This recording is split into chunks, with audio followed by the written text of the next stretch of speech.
కృష్ణం వందే జగద్గురు. ఈరోజు భగవద్గీతలోని 18వ అధ్యాయం 78వ శ్లోకం చెప్పుకుందాము.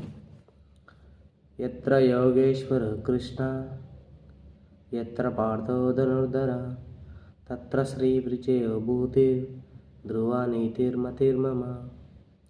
దీని యొక్క అర్థం ఏంటంటే, ఎక్కడైతే యోగేశ్వరుడైన శ్రీకృష్ణుడు ఉంటాడో, ఎక్కడైతే గాంధీవ ధనుర్ధారి అయిన అర్జునుడు ఉంటాడో, అక్కడ సంపదలు, విజయము, అష్ట ఐశ్వర్యాలు, సుస్థిరమైన నీతి ఉంటాయని చెప్పేసి నా అభిప్రాయం అని సంజయుడు ఈ శ్లోకంలో వివరణ ఇచ్చాడనమాట.